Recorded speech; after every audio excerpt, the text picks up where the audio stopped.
Hello friends, cooking रेसिपीज़માં તમારું સ્વાગત છે। તો અહીંયા બહાર મળે તેવી આપણે ચાટપુરી બનાવવા માટે અહીંયા બે લોટનો આપણે ઉપયોગ કરેલો છે। અને અમારી ચેનલમાં તમે નવા આવ્યા હોય અને હજી સુધી ચેનલને સબસ્ક્રાઈબ ન કરી તો સબસ્ક્રાઈબ કરજો અને બાજુમાં આપેલું બેલ છે તેને દબાવશો એટલે નવી નવી રેસિપીના નોટિફિકેશન તમને સૌથી પહેલાં જોવા મળશે। તો આપણે બનાવવાનું ચાલુ કરીશું। તો અહીંયા એક વાટકી ઘઉંનો લોટ લીધો છે અને એક વાટકી મેં અહીંયા મેંદાનો લોટ લીધો છે। તો અહીંયા બંને લોટ છે તે પરફેક્ટ માપ સાથે આપણે બનાવીશું। તમે મેંદાના લોટમાં એમનામ પણ બનાવી શકો છો। તો અહીંયા આમચૂર પાવડર 1 ચમચી જેટલો એડ કરેલો છે। સ્વાદ પ્રમાણે અહીંયા મીઠું એડ કરીશું અને અડધી ચમચી જેટલો આપણે અજમો એડ કરીશું। અહીંયા અજમાથી આ પૂરી છે તે બહાર મળે તેવી એકદમ ટેસ્ટી અને સારી એવી બનશે।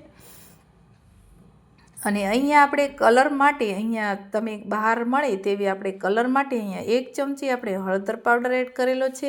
જો તમારે હળદર પાવડર એડ ન કરવો હોય તો તમે જે ફ્રૂટ કલર આવે છે યલો એ પણ એડ કરી શકો છો, પણ અહીંયા હળદર પાવડર આપણે એડ કરેલું છે।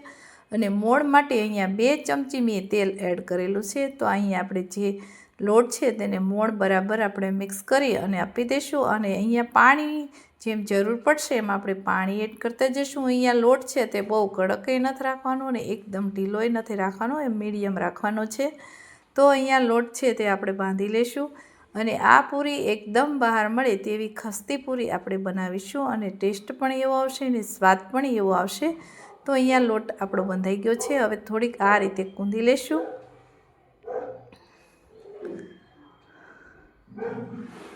તો અહીંયા લોટ બાંધવા માટે મારે 1.5 કપ જેટલી પાણીની જરૂર પડી છે। અહીંયા વજનમાં જોઈએ તો 300 ગ્રામ જેટલું અહીંયા લોટ છે। તો લોટ આપણો આ રીતે થોડીક વાર કૂંદીશું એટલે જે ગાંઠા હશે તે દૂર થઈ જશે અને પૂરી છે એકદમ ક્રિસ્પી અને ક્રન્ચી એવી આપણે પૂરી બનાવીશું। તો અહીંયા લોટમાં આપણે થોડીક વાર રેસ્ટ આપી દીધો છે।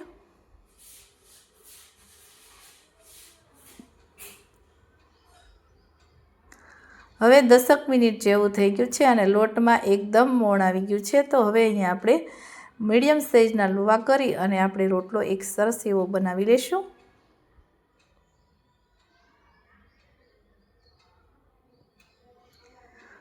એકવાર આ પૂરી તમે ઘરે બનાવશો એટલે બહાર તમારે લેવાનું બંધ કરી દેશો, એટલી સરસ અને સહેલી એકદમ ખસ્તી એવી પૂરી આપણી બનશે।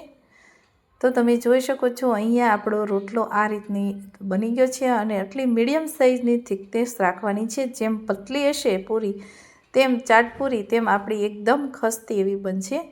અહીંયા આપણે ફોગની મદદથી ચમચી કાંટાવાળી તમે લઈ શકો છો અને એનાથી આપણે કાણા પાડી લઈશું એટલે પૂરી જે તળતી વખતે જે ફૂલે નહીં એટલા માટે આપણે આ રીતે ફોગની મદદથી કાણા પાડી લઈશું।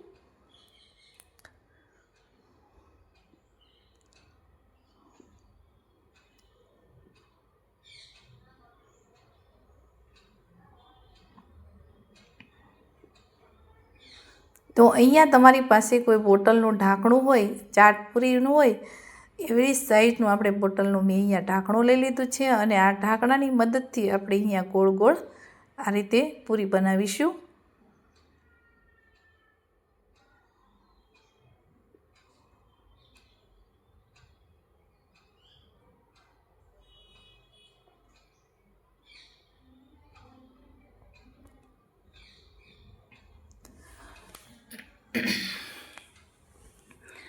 તો તમે જોઈ શકો છો અહીંયા આપણી પૂરી રેડી બની અને રેડી થઈ ગઈ છે। તો તે વધારાનો લોટ હશે એને આ રીતે તમે લઈ લેશો એટલે પૂરી બધી ઓટોમેટિક નીકળી જશે। તો તમે જોઈ શકો છો આ રીતની પૂરી બધી એકદમ સરસ એવી નાની નાની ચાટ પૂરી છે તે નીકળી ગઈ છે। અને હવે આપણે એ લોટ છે તેને ફરી આપણે પૂરી બનાવવાનું ચાલુ કરીશું। તો ત્યાં સુધી આપણે અહીંયા તેલ પણ મેં સાઈડમાં મૂકી દીધું છે ગરમ કરવા। તો અહીંયા તેલ પણ આપણું ગરમ થઈ ગયું છે। અહીંયા તેલ છે તે આપણે મીડિયમ ગરમ કરીશું કેમ કે તેલ ફૂલ ગરમ હશે તો તમારી પૂરી છે તે એકદમ ઢીલી એવી બનશે। તો અહીંયા જ્યારે તળતી વખતે હંમેશા ગેસની આંચ આપણે ધીમી રાખીશું અને તળીશું તો અહીંયા એકદમ આપણી ક્રિસ્પી પૂરી બનશે, બહાર મળે તેવી ખસ્તી। તો તમે જોઈ શકો છો એકદમ પાતળી એવી વણેલી પૂરી છે એટલા માટે આપણે એડ કરી તરત જ ઉપર આવી જાય છે।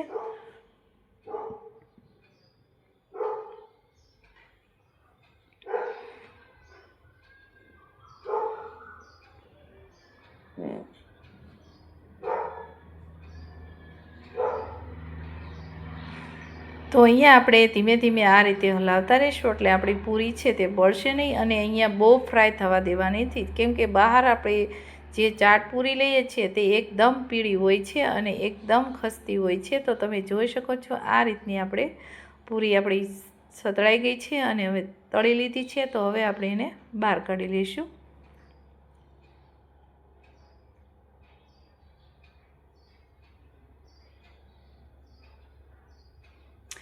તો આ રીતે આપણે બધી પૂરી છે તેને આ રીતે આપણે તળી લઈશું.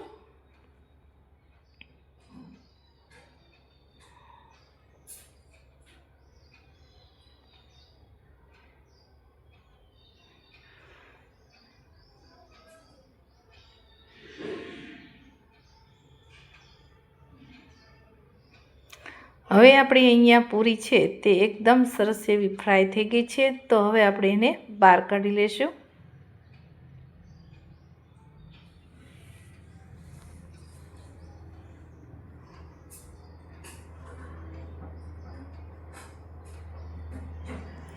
તો અહીંયા આપણી પૂરી એકદમ બની અને રેડી થઈ ગઈ છે. તો અહીંયા થોડાક આપણે બહાર ચાટ પૂરી હોય એમાં મસાલા થોડાક એડ કરેલા હોય છે. તો અહીંયા 1 ચમચી જેટલું આપણે સંચળ પાવડર એડ કર્યું છે અને 1 ચમચી જેટલું લાલ મરચું પાવડર એડ કરેલું છે.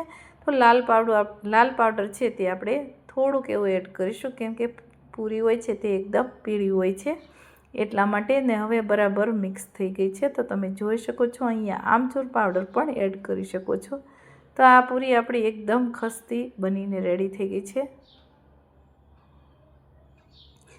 તો અહીંયા અમારી આ રેસીપી સારી લાગી હોય તો વિડીયોને લાઇક કરજો, શેર કરજો અને અમારી ચેનલને સબસ્ક્રાઈબ કરવાનું ભૂલશો નહીં. બાજુમાં આપેલી ઘંટી દબાવશો એટલે નવી નવી રેસીપીના નોટિફિકેશન તમને સૌથી પહેલાં જોવા મળશે. Thank you.